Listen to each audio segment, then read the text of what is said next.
복된 주일 이 시간에 여기까지 나오신 여러분들 위해 하나님의 크신 은혜가 함께하기를 진심으로 기원합니다. 아울러 여러 가지 사정으로 영상으로 예배에 참여하는 모든 분들에게도 동일한 은혜가 있기를 기원합니다. 2024년도 새해 첫 주일이 되었습니다. 새해 인사를 좋은 것으로 해야 되는데 만날 때마다 몸 괜찮으시냐라는 그런 인사를 드리게 되어서 심심을 다하여서 마음속 깊이 죄송스러운 마음을 드리고 앞으로는 이런 일이 없도록 더욱더 유의하도록 하겠습니다. 아무튼 2024년도에도 건강하셔서 주님께서 주시는 복 많이 누리시면서 살 수 있는 저희 모두가 될 수 있기를 주님의 이름으로 부탁을 드립니다. 2024년도 1월 그리고 2월에는 이사야 말씀을 읽어나가게 됩니다.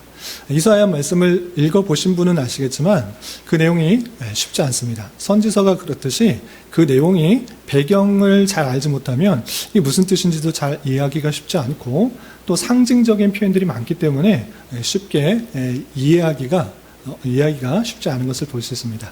오늘 이사야서를 1월과 2월 동안에 읽어나갈 텐데 또 배경과 또 상징들을 잘 생각해 보면서 하나님이 주시는 말씀의 은혜로 큰 은혜와 도전을 받을 수 있는 그런 시간이 되었으면 좋겠습니다. 오늘 첫 주이기 때문에 많은 배경을 설명하고 싶지만 다 설명하기는 좀 시간이 제한이 되고 간단한 개요와 오늘 말씀에서 꼭 알아야 될 배경들을 위주로 설명을 하고 본문을 통해서 교훈받고 또 삶에 적용할 수 있는 그런 시간이 되었으면 좋겠습니다. 우선 이사야서 개관을 보시면 기록은 이사야가 했을 것으로 생각되고 1장 1절에 또 표현되어 있습니다. 그리고 이 시대가 언제인가라고 할 때 예수님이 오시기 전 740년부터 680년경에 이것을 기록했다라고 할 수 있는데 이때가 언제인가? 우리나라 역사도 잘 모르는데 이스라엘 나라, 딴 나라 역사 잘 모를 수 있어서 어떤 배경인지 잠깐 소개해 드리도록 하겠습니다. 이스라엘 나라도 우리나라와 같이 처음에는 통일된 한 나라였는데 남과 북으로 분열이 되었습니다. 그때가 언제인가? 솔로몬 왕, 그러니까 이스라엘의 통일 왕국의 세 번째 왕인 솔로몬 왕이 죽고 나서 나라가 북이스라엘과 남유다로 나뉘게 되는 것입니다. 글씨 보이시나요? 준서 형제 보이시나요? 잘 안 보이시나요? 살짝 잘 안 보이죠? 나중에 시각 자료를 보내드리도록 하고 또 말씀이 책자에 잘 나와 있으니까 참고해 주시기 바랍니다.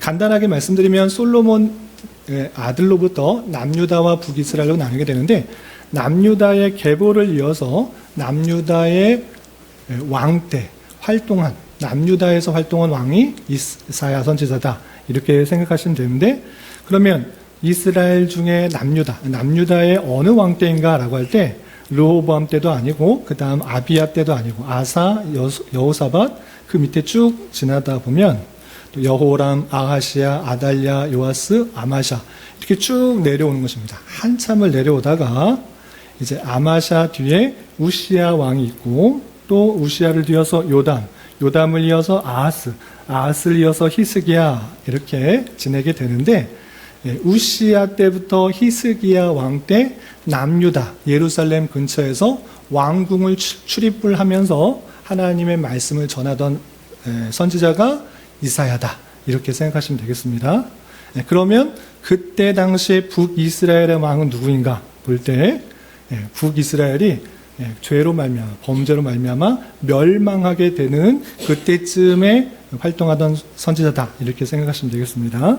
그래서 부가히야도 나오고 베가도 나오고 호세아 나오는데 거의 멸망기에 활동하던 그런 선지자다 이렇게 생각하시면 됩니다. 그리고 오늘 말씀 일기 본문에 등장하는 왕들은 북이스라엘의 베가 왕 그리고 남유다에는 아하스 왕 이때 있었던 일을 말하고 있는 것입니다. 머릿속에 이런 배경이다, 역사적 배경이다 생각하시면 되고요. 다시 돌아와서 이것을 쓴 이유가 무엇인가라고 할 때 북이스라엘뿐만 아니라 남유다, 정통 다윗의 족보를 따르는 그 남유다도 죄악을 저지르고 있어서 하나님께서 그 죄악으로 말미암아 심판하시겠다라는 내용이 담겨 있어서 심판을 통해서 그들이 회개하고 돌아오기를 바라는 하나님의 마음을 읽을 수가 있고요. 또한 그것에서 그치고 심판하고 끝내겠다 이렇게 그치는 것이 아니라 하나님께서 하나님의 뜻 가운데 메시아를 보내서 이것을 구원하고 회복시키겠다라는 내용이 이사야에 잘 나와 있는 것입니다. 그런 목적 가운데 쓰였다는 것을 염두에 두시고, 그리고 이사야가 1장부터 66장까지 아주 길게 되어 있습니다. 너무나 길게 되어 있어서 읽다 보면 내가 지금 무슨 내용을 읽는가 잘 모를 수 있는데, 크게 두 부분을 나누어서 생각하면 이렇습니다. 여러분들 교환에는 두 부분으로 나와 있는데 1장부터 39장과 40장부터 66장까지 나눌 수 있습니다. 성경이 총 66권으로 되어 있잖아요. 구약 몇 권이죠? 39권, 그리고 신약은 27권, 39, 27 이렇게 외우시면 좋은데, 그래서 구약이 39권인 것과 비슷하게 이사야도 1장부터 39장까지는 심판에 대한 내용이 나옵니다. 이스라엘의 죄악에 대한 심판, 또 열방에 대한 심판, 그리고 이스라엘의 영적 문제로 인한 아수르를 통한 심판, 이것에 대해서 1장부터 39장까지 심판에 관한 내용이 아주 많이 나와 있습니다. 물론 심판만 있는 것이 아니고 그 사이에 계속적으로 하나님께서 회복의 내용들, 구원의 내용들을 곳곳에서 말씀하고 있는 것입니다. 전체적인 내용은 이스라엘과 그 열방들의 죄악들에 대한 하나님의 심판의 내용이 계속 담겨 있다 생각하시면 되겠습니다. 그래서 1월에는 1장부터 39장까지 읽기 때문에 계속적인 심판의 내용을 우리가 대하겠구나 염두에 두고 읽어나가시면 되겠습니다. 그런데 말씀드린 것처럼 심판으로 그치지 않습니다. 이스라엘의 죄악들 하나님께서 심판하신다라는 것에 그치지 않고 40장부터 66장까지는 하나님께서 그 백성을 신실하게 구원하실 것이다. 그들이 회개하고 뉘우쳤기 때문에 구원하신다라는 것이 아니라 하나님께서 메시아를 통해서 구원하실 것이다 라고 하는 것입니다. 사람들은 다 죄를 짓고 자기 뜻대로 살아가지만 하나님께서는 그 죄를 어린 양에게 담당시켜서 그를 희생함으로 말미암아 구원을 얻게 하신다라는 아주 놀라운 복음이 신약에만 있는 것이 아니라 구약 성경, 특히 이사야에 아주 잘 드러나 있는 것입니다. 그래서 40장부터 66장까지는 하나님의 주권 가운데 메시아를 통해서 회복시키시고 구원하실 것이라는 내용들이 잘 드러나 있는 것입니다. 이렇게 염두에 두시고 살펴보시면 되겠습니다. 그리고 잠깐 1장부터 6장까지 어떤 내용들이 있었는가, 무슨 많은 이야기도 있지만 간단하게 설명하면 이스라엘의 다양한 죄악들에 대해서 지적하면서 심판하는 것들이 있습니다. 이스라엘 백성들이 하나님을 안 섬기는 거 아닙니다. 제사를 안 드렸던 건 아닙니다. 제사도 드리고 하나님께 기도도 했으나 실제 삶에 있어서 하나님의 뜻대로 행하지는 않고 그냥 자기의 유익과 만족과 정욕을 위해서 살면서도 하나님께 제사를 드리는 모습들이 있었던 것입니다. 그래서 그 모습을 보면서 너희들이 헛되이 제사를 드린다. 내가 양의 기름 즐거워하지 않다. 좋아하지 않는다. 헛되이 마당만 밟고 돌아간다. 너희들 기도에 응답하지 않겠다. 손에 피가 가득 묻었기 때문에 너희들의 기도를 듣지 않겠다라고 말씀하시는 것입니다. 그만큼 형식과 습관에 따라 행하는 그 모든 것, 종교적인 열심도 있으나 실제 삶과 분리된 그 모습들을 지적하면서 하나님께서 심판하시겠다 이렇게 표현하고 있는 것입니다. 그리고 아주 유명한 표현이 있습니다. 포도원의 비유. 혹시 포도원의 비유 들어보셨나요? 포도원 비유. 내가 아주 좋은 땅에 극상품 포도를 심었는데, 그리고 좋은 것들로 잘 만들고 잘 했는데 나온 것이 들포도를 맺었다. 이렇게 말하면서 하나님께서 그 백성들을 가나안 땅에 잘 살게 하여 주셨고 좋은 것들로 채워주셨는데 실제 삶의 모습에서 하나님의 뜻대로 정의롭고 공의로운 삶을 살아가는 것이 아니기에 하나님께서 탄식하며 그들을 책망하는 내용들이 나와 있는 것입니다. 그럼에도 불구하고 하나님의 싹, 여호와의 싹, 메시아를 보내주셔서 그들의 죄를 다 사해 주시고 또 기록된 자, 예루살렘에 기록된 자를 복을 더해 주시고 피난처와 그늘이 되어 주시겠다라는 내용이 1장부터 5장까지 나옵니다. 그런데 이 이야기들을 이사야에게 보여주면서 이 타락한 백성들, 이 완악한 백성들, 누가 가서 이 말씀들, 이 심판의 내용을 전해줄고 하나님께서 기대하고 또 구할 때 이사야 선지자가 내가 그들을 위해서 가겠습니다 라고 주님의 소명과 또 사명을 받아 행하는 내용이 6장에 나오는 것입니다. 이렇게 하나님의 소명을 받아서 이제 하나님의 메시지를 전달하는 자로서 이사야 선지자가 다음의 내용들을 하나님의 말씀을 받아서 계속하듯 전하는 내용이 7장이야 쭉 나오는 것입니다. 오늘은 사명을 받고 첫 번째로 하나님의 메시지를 전달하는 내용이 나오는데 어떤 메시지를 누구에게 전달하는지 내용을 좀 살펴보도록 하겠습니다. 사명을 받고 첫 번째 하나님의 말씀을 전하는 것은 아하스 왕, 유다의 왕이었던 아하스 왕에게 메시지를 전달하는 것입니다. 그러면 아하스가 지금 어떤 상황이길래 하나님의 메시지를 전하는지 그 내용을 좀 살펴보겠습니다. 그 상황 1절 2절에 이렇게 되어 있습니다. 우리 1절 2절 말씀 같이 한번 읽어보겠습니다. 시작. 우시아의 손자요 요담의 아들인 유다의 아하스 왕 때에 아람의 르신 왕과 르말리아의 아들 이스라엘의 베가 왕이 올라와서 예루살렘을 쳤으나 능히 이기지 못하니라.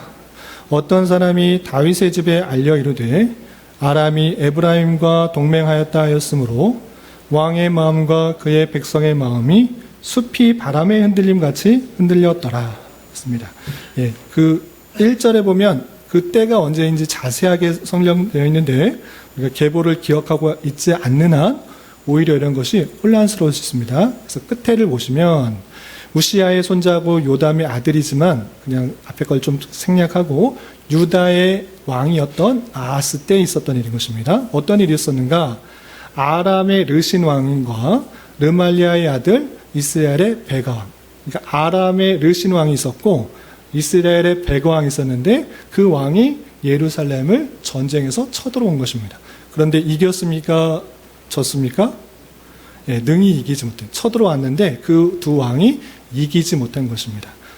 그런데 그것을 이기지 못하니까 어떻게 했는가? 따로따로 공격하니까 예루살렘을 치지 못했으니까 둘이 동맹한 것입니다.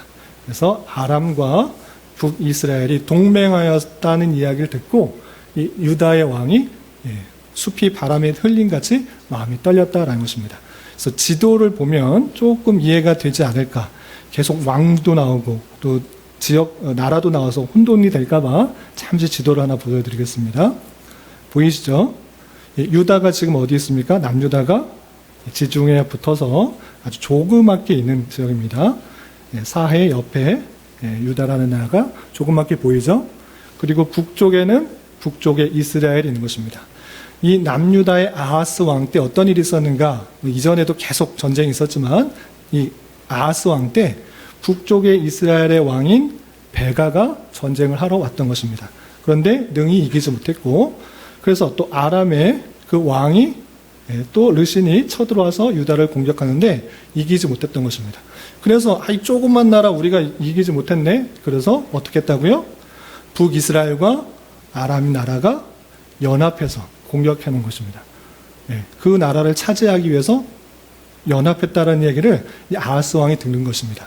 그러면 당연히 어떻게 생각이 듣겠습니까? 두렵고 떨었다라는 것입니다. 우리나라도 지금 북한과 또 중국이 이렇게 연나해서 있는데 북한이 계속해서 공격해 온다 그러면 하도 막 미사일 쏴다 그러니까 이제 안전 불감증이 생겨서 또 쏘나 보다 이렇게 하는데 중국과 연합해서 또 러시아와 연합해서 공격해 온다라는 이야기를 들었다 그러면 우리가 불안합니까? 불안하지 않습니까? 불안한 것처럼 이 남유다의 아하스 왕도 두 나라가 연합해서 공격해 온다라 했더니 사시나무 떨듯이 바람에 숲이 흘리는 것처럼 떨었다는 것입니다. 왕만 떨은 것이 아니라 백성들도 모두 다 떨면서 이 위기를 어떻게 할까? 우리가 어떻게 하면 이길 수 있을까? 걱정했던 것입니다. 그런 상황 속에서 하나님께서 여호와 하나님께서 이사야 선지자에게 하나님의 뜻을 아하스 왕에게 전하라라는 내용이 나오는 것입니다. 그래서 3절에 보면 여호와께서 이사야에게 아하스 만나서 메시지 전달하라 이렇게 표현하는 것입니다. 3절 말씀 계속해서 읽어보겠습니다. 시작. 그때 여호와께서 이사야에게 이르시되 너와 내 아들 스알 아숲은 윗모 수도 끝 세탁자의 밭 큰 길에 나가서 아하스를 만나. 하나님께서 이사야에게 말씀을 주신 것, 명령을 한 것입니다. 너 아하스 만나라. 그 지금 윗모 수도 끝 세탁자 밭 큰 길에 있으니까 그 사람 만나라 하는 것입니다. 그냥 만나고 끝나는 것이 아니라 만나서 내가 하고 싶은 말 전달하라 하는 것입니다. 그러면 하나님께서 아하스에게 전달하고 싶은 말이 과연 무엇인가? 그 내용이 4절 이하 9절까지 나와 있습니다. 내용이 길기 때문에 쭉 읽으면 무슨 말인지 잘 모르기 때문에 끊어서 끊어서 읽어보도록 하겠습니다. 우선 4절 먼저 읽어보겠습니다. 시작. 그에게 이르기를 너는 삼가며 조용하라. 르신과 아람과 르말리아의 아들이 심히 노할지라도 이들은 연기나는 두 부직갱이 그루터기에 불과하니 두려워하지 말며 낙심하지 말라. 지금 상당히 두려워서 떨고 있습니다. 어떻게 할까? 이 둘이 연합해서 공격하면 우리는 바람에 등불같이 금방 쓰러질 것 같은데 겨우 막아냈는데 연합해서 공격해 온다고? 어떡하지? 두려워 떨며 낙심하고 있었던 것입니다. 그런데 하나님께서 너 두려워하지 말라. 낙심하지 말라. 삼가고 조용하고 있어라. 이렇게 말했던 것입니다. 그들은 아무리 합하여서 할지라도 연기나는 두 부직갱이, 그냥 다 불타버린 그런 부직갱이 불과하다. 아무런 역할을 못하는 자들이다. 라고 말씀해 주고 있는 것입니다. 또한 5절부터 7절까지는 이렇게 또 말하라고 전하고 있습니다. 계속해서 5절부터 7절까지 함께 봉독하겠습니다. 시작. 아람과 에브라임과 르말리아의 아들이 악한 꾀로 너를 대적하여 이르기를 우리가 올라가서 유다를 쳐서 그것을 쓰러뜨리고 우리를 위하여 그것을 무너뜨리고 다브엘의 아들을 그 중에서 세워 왕으로 삼자 하였으나 주 여호와의 말씀이 그 일은 서지 못하며 이루어지지 못하리라. 에브라임은 한 지파인데 북이스라엘의 대표적인 지파를 말하는 것입니다. 북이스라엘이다 생각하시면 됩니다. 아람과 북이스라엘이 그냥 연합해서 아하스 왕 남유다를 없애고 알수르의 아람의 한 사람인 다브의 아들을 왕으로 세우자. 유다 자꾸 말 안 듣고 우리에게 조공을 안 바치니까 그 사람 죽이고 다브엘의 아들을 왕으로 세워서 우리 뜻대로 하자. 유다를 우리의 손아귀에 두자. 그런 계획이 있더라도 그 계획은 이루어진다 안 이루어진다? 안 이루어진다. 그 일은 서지 못하며 이루어질 거 않을 거니까 괜히 두려워하며 낙심하지 말고 떨지 마라. 이렇게 전하라고 하는 것입니다. 그리고 그 북이스라엘과 아람은 한계가 어디인지를 알려주면서 너가 더욱더 하나님을 굳게 믿어야 된다고 8절과 9절을 이렇게 전하라고 하고 있습니다. 우리 계속해서 8절 9절 같이 읽어보겠습니다. 시작.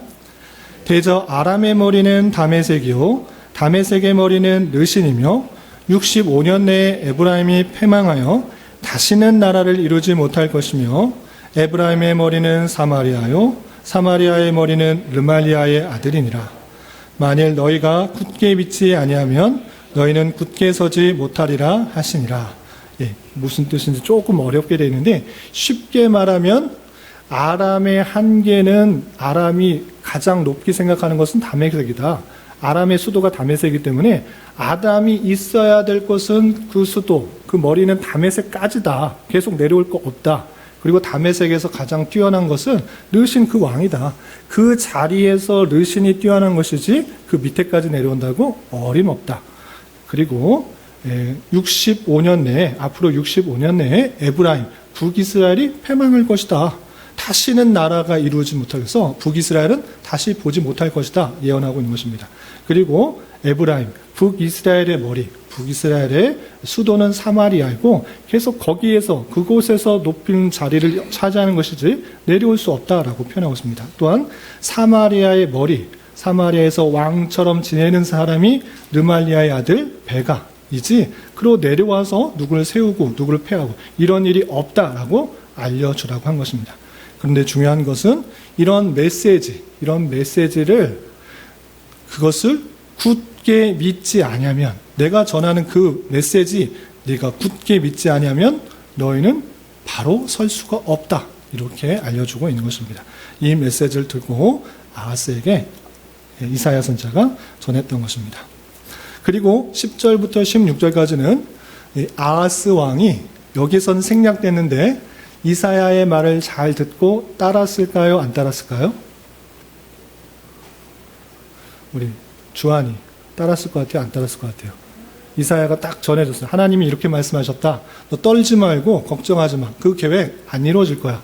너 하나님 굳게 믿으면 그래도 설 수 있지만 굳게 안 믿으면 너 설지 못할 거야. 이 말을 듣고 이 아하스 왕이 잘 믿었을까요? 안 믿었을까요? 믿었을 것 같아요. 우리 시온은 아까 고개를 절레절레 흔들었었는데 네. 반대로 가고 싶어요. 안 믿었다, 믿었다, 안 믿었다. 네. 이 아하스 왕은 안 믿었어요. 그 말씀을 안 믿었습니다. 그래서 하나님께서 안타까운 나머지 열왕기하 16장에 잘 나와 있는데 좀 이따 또 설명하겠지만 믿지 않았습니다. 그래서 왜 믿으면 굳게 설고 믿지 않으면 굳게 서지 못한다는데 왜 자꾸 안 믿느냐라고 생각하면서 하나님께서 안타까운 나머지 그 아하스에게 징조 구해봐. 네가 무슨 징조를 구하든지 내가 보여줄 테니까 믿어라. 내가 말했는데 왜 안 믿냐? 징조를 구하도록 하는 내용이 11절 나오는 것입니다. 그런데도 징조를 구하라고 함에도 불구하고 이 아하스 왕은 징조조차 구하지 않는 내용이 12절까지 이어집니다. 10절부터 12절까지 계속해서 읽어보겠습니다. 시작. 여호와께서 또 아하스에게 말씀하여 이르시되 너는 내 하나님 여호와께 한 징조를 구하되 깊은 데서든지 높은 데서든지 구하라 하시니 아하스가 이르되 나는 구하지 아니하겠나이다. 나는 여호와를 시험하지 아니하겠나이다 한지라. 나는 하나님께서 믿지 않으니까 징조 구해라. 높은 데든지 낮은 데든지 무슨 징조든지 하나님 이 종주 보여주시면 이 징표 보여주시면 내가 믿겠습니다. 그대로 하겠습니다. 그러면 내가 보여주겠다. 그럴 테니 걱정하지 말고 내 말 믿고 징표 구해라. 그러는데 아하스는 징표를 구했습니까? 안 구했습니까? 안 구했습니다. 표면상의 이유는 뭡니까? 하나님 시험을 어떻게 합니까? 내가 하나님의 시험을 어떻게 합니까? 하나님이 하라는 대로 해야 되는데 그것은 징표를 구하는 것은 시험하는 거니까 절대 그렇게 할 수 없습니다. 라고 표현하고 있습니다. 그냥 말만 보면 하나님을 참으로 시험하지 않은 경건한 모습 같아 보이지만 이 마음 깊은 곳에서는 하나님을 불신하는 마음이 잠아있고 자기의 나름대로 계획이기 때문에 하나님을 신뢰하지 않는 것입니다. 어떤 내용이 있는가? 우리 말씀을 한번 찾아볼까요?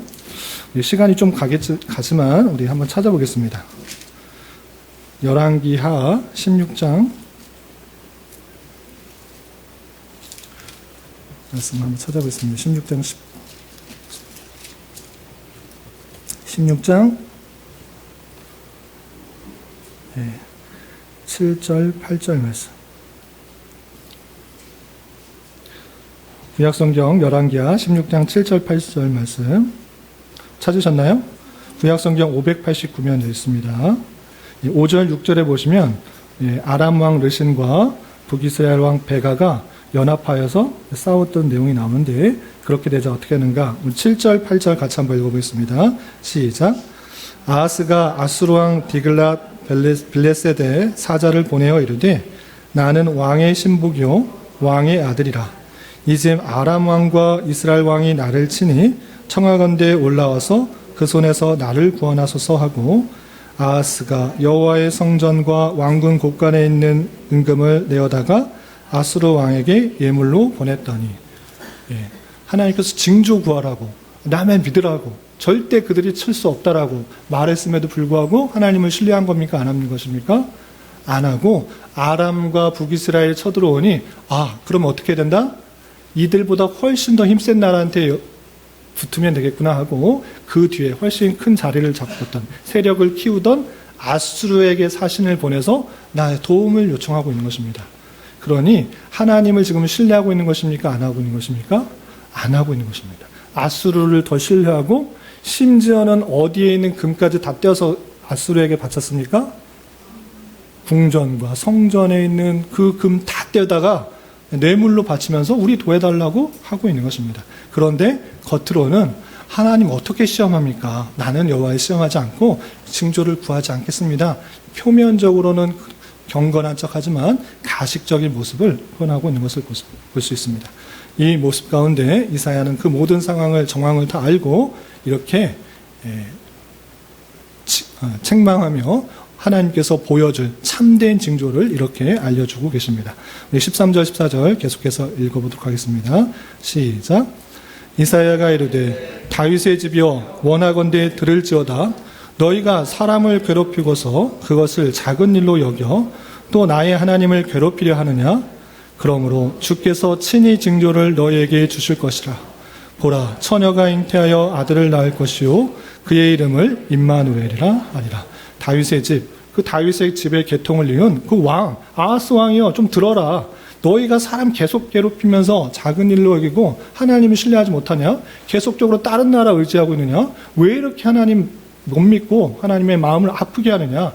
하나님께서 징조 보여줄 것이다. 너 구하지 않느냐? 친히 보여주겠다. 무슨 징조입니까? 처녀가 잉태하여 아들을 낳을 것이요 그의 이름을 임마누엘이라. 너희와 함께 우리와 함께 계시는 하나님이라 이름을 붙이는 그 일이 있을 것이고 이것이 징조가 될 것이다. 하나님의 택하신 백성은 끝까지 지켜 보호하시는 그 징조를 보여주실 것이다 라고 이사야 선지자가 하나님의 뜻을 받아서 그에게 전했던 것입니다. 그리고 그 아이와 하나님의 심판의 관계에 대해서 또 이렇게 이어져서 설명하고 있습니다. 우리 15절 16절 같이 한번 읽어보겠습니다. 시작. 그가 악을 버리며 선을 택할 줄 알 때가 되면 엉긴 적과 꿀을 먹을 것이라. 대저 이 아이가 악을 버리며 선을 택할 줄 알기 전에 내가 미워하는 두 왕의 땅이 황폐하게 되리라. 여기서 악을 버리면 되는데 아이가 낳는데 그 아이가 악하다가 악을 버리고 선을 선택할 줄 안다? 그냥 문자적으로 이해하면 우리가 그냥 예수님이 태어났을 때는 악이 있었는데 조금 크면서 악이 없어졌구나 이것을 말하는 것이 아니라 악을 버리며 선을 택할 줄 알 때는 관용적인 표현인 것입니다. 아이가 처음에는 무엇이 좋은지 무엇이 나쁜지 알지 못해서 다 어떻게 합니까? 먹어보죠. 다 무엇인지 뭔지 잡히는 대로 다 입을 먹어보잖아요. 그렇게 분별할 수 없는 것처럼 악을 버리며 선을 택할 줄 알 때란 말은 어느 정도 자랐을 때라는 관용구인 것입니다. 그러니까 그 아이가 어느 정도 자라기도 전에 엉긴 적과 꿀을 먹을 것이다. 그렇게 심판을 받아 황량하게 제대로 된 것을 먹지 못하는 그런 일이 있을 것이다. 또 아기가 조금 자라기 전에 내가 미워하는 두 왕의 땅, 북이스라엘과 그 아람, 황폐하게 될 것이다. 아이가 어느 정도 자라기 전에, 그 징조가 나타나기도 전에 그 왕들이 멸망하게 될 것이다 라는 것을 선포하고 있는 것입니다. 그리고 그것은 아람과 북이스라엘은 아수르에 의해서 그렇게 망하게 될 것이고 아수르의 침공을 의해서 황폐한 것들이 아주 임박하게 날 것이고 아주 큰 심판의 모습들이 드러날 것을 17절 이하 25절까지 쭉 설명하고 있습니다. 좀 빠르게 한번 보도록 하겠습니다. 우리 17절 말씀 같이 한번 읽어보겠습니다. 시작. 여호와께서 에브라임이 유다를 떠날 때부터 당하여 보지 못한 날을 너와 내 백성과 내 아버지 집에 임하게 하시리니 곧 아수르의 왕이 오는 날이라. 에브라임, 북이스라엘이 유다를 떠날 때부터 너가 이제 평안이 왔구나 이렇게 생각하지 마라. 그 아수르 왕이 와서 그 심판이 임하게 될 것을 표현하고 있고 그 심판이 얼마나 처참하고 황폐한가 내용을 보시면 제가 읽겠습니다. 18절 19절 보면 그날에 라고 하면서 애굽의 하수에서 먼 곳의 파리와 아수르의 땅에 벌을 부르시니 라고 했는데 파리와 벌이라는 것이 실제 파리와 벌이 아니라 애굽의 수많은 군대, 아수르의 수많은 군대가 와서 모든 곳을 점령할 것을 이렇게 표현하고 있는 것입니다. 점령함으로 말미암아 어떻게 되는가? 20절에 보면 그날에 아수르 왕으로 내 백성의 머리털과 발털을 밀 것이요 수염도 깎으리라 하면서 처참하고 황폐한 그 백성들의 모습들이 드러나고 있습니다. 21절과 22절에 보시면 그날에 아까 표현된 것처럼 다 먹을 것, 좋은 것 다 뺏어갔기 때문에 엉긴 젖과 꿀을 먹을 수 없는 그런 형편 가운데 있을 것을 표현하고 있고 23절부터 25절까지 그날에는 찔레와 가시가 나서 산과 들에 어떤 것도 잘 자란 것들이 없고 우리를 괴롭히고 힘들게 하는 그런 모습들로 가득하게 될 것을 25절까지 표현하고 있는 것입니다. 이런 말씀이 아하스가 하나님의 말씀을 온전히 지키지 않음으로 말미암아 당하게 될 그 피해의 내용을 설명하고 있는 것입니다. 여기까지가 7장의 내용인데 이를 통해서 교훈받을 수 있는 것들을 다음과 같이 정리하겠습니다. 첫 번째, 아하스에게 찾아온 어려움이 무엇이었습니까? 겨우 북이스라엘 공격 막아내고 아람의 공격 막아냈더니 둘이 연합하여서 공격해온 것이 큰 어려움이었습니다. 자신뿐만 아니라 모든 백성이 두려워 떨고 있는 것을 보게 됩니다. 이 모습을 통해서 우리가 생각해야 되는 것은 무엇인가라고 할 때 하나님을 알지 못하는 타락한 백성들, 그 백성들의 모습은 언제든지 그 마음을 바꿔서 믿는 자들을 공격할 수 있다는 사실을 잊지 말아야 될 것입니다. 원래 아람과 북이스라엘이 친했는가? 물론 친한 적도 있습니다. 그러나 서로 싸우고 젠장하고 물어뜯고 하는 관계였습니다. 그러나 그들의 입장을 바꿔서 유다라는 나라를 치기 위해서 그 입장을 바꿔서 연합하여서 공격하는 그 모습들, 그 모습은 하나님을 알지는 못하는 자들이 언제든지 자신의 이해타산을 따라서 자신의 입장을 바꾸고 생각을 바꾸고 또 태도를 달리하여서 공격할 수도 있는 그 모습을 보여주고 있는 것입니다. 그러한 것이 이 땅에 부패하고 타락한 세상 사람들이고 하나님을 모르는 자들인 것을 기억하면서 그렇게 하나님을 알지 못하는 자가 갑자기 나에게 어떻게 어려움을 줄 수 있는가, 힘듦을 줄 수 있는가 라고 하고 낭망하고 또 낯설어하고 힘들어하는 것이 아니라 이 세상은 참으로 믿을 것이 못 되는구나.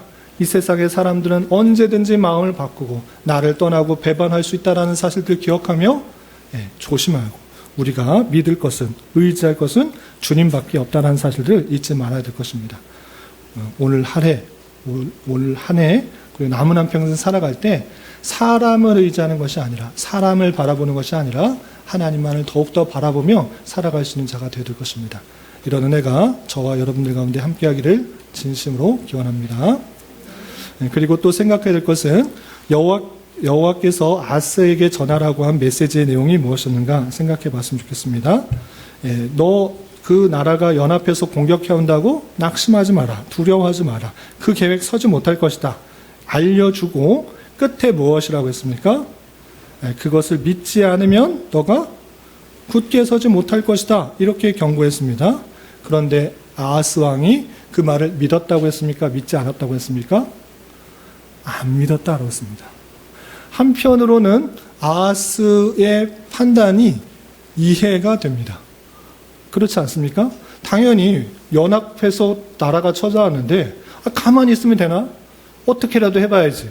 더 힘센 나라 가가지고 도움 요청하고 돈을 많이 갖다 바쳐서 저 나라 지금 공격 못하게 해주세요라고 하는 것이 합리적이고 실제적이고 바른 판단 같아 보입니다.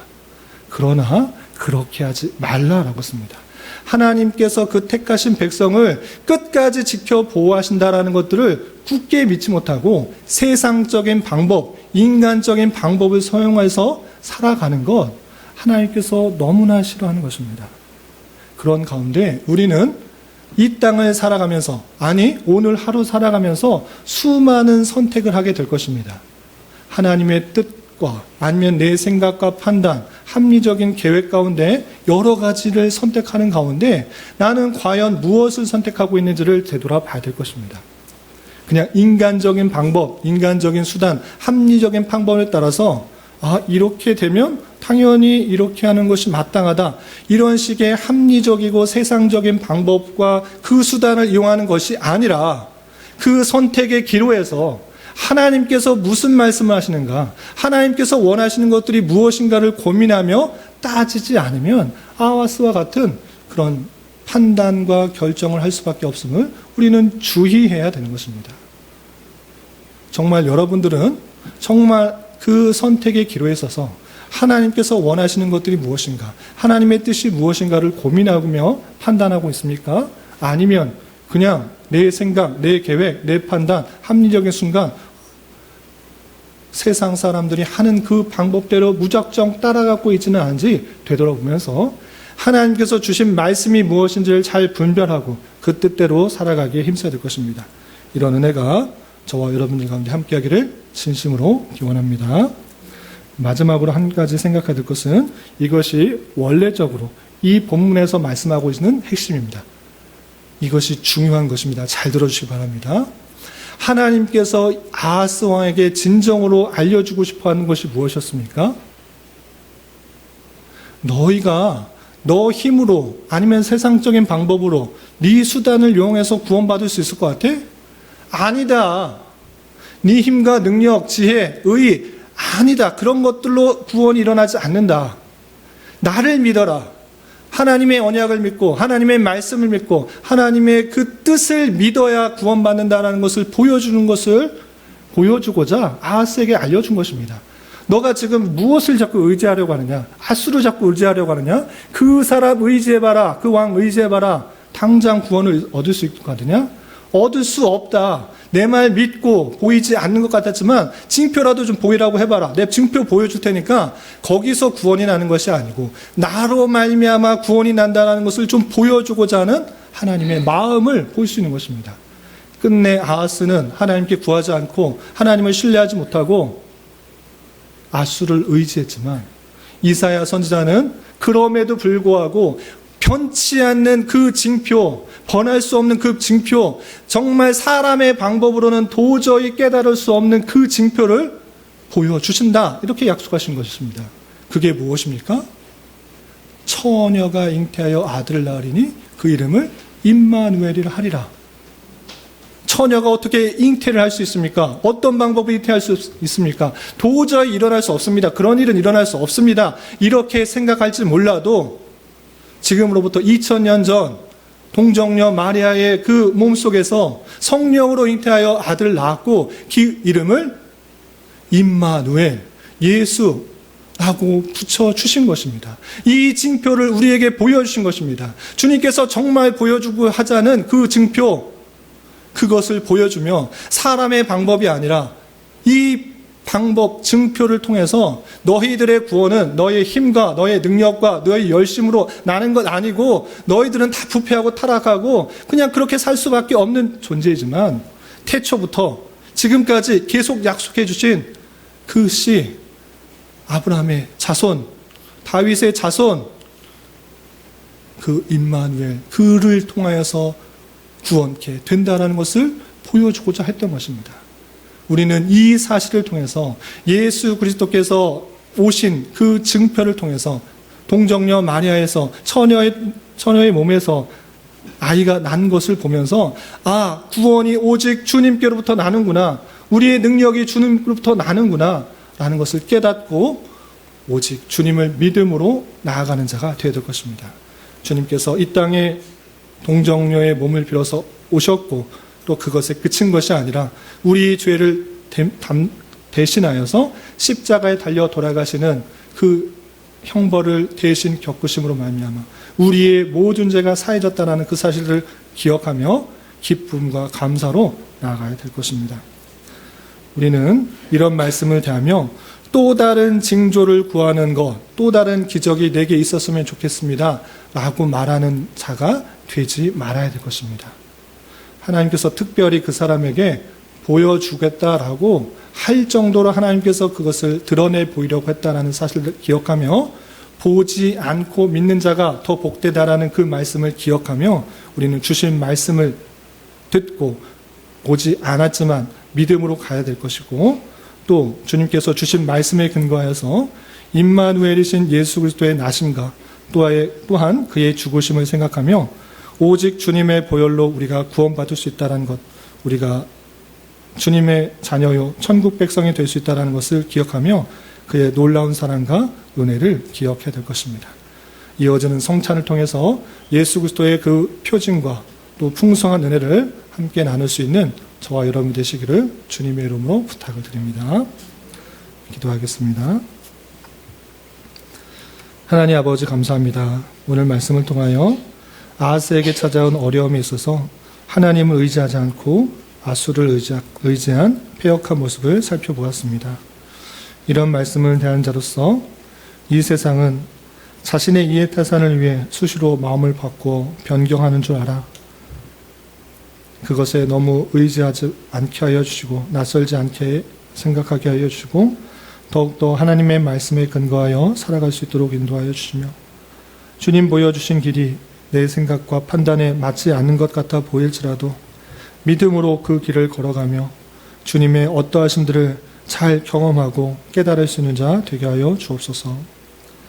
또한 오직 하나님의 주권 가운데 구원이 나온다는 표징으로서 처녀에게서 나오신 예수 그리스도를 바라보며 우리의 믿음이 더욱더 확실할 수 있도록 인도하여 주시고 그의 죽으심과 부활을 보며 죄사함의 기쁨과 천국 소망으로 우리에게 주어진 삶을 살아갈 수 있도록 은혜를 더하여 주시옵소서. 이어지는 성찬을 통해서 예비하신 충만한 은혜가 있기를 간절히 기대하며 예수님의 이름으로 감사히 기도드리옵나이다. 아멘.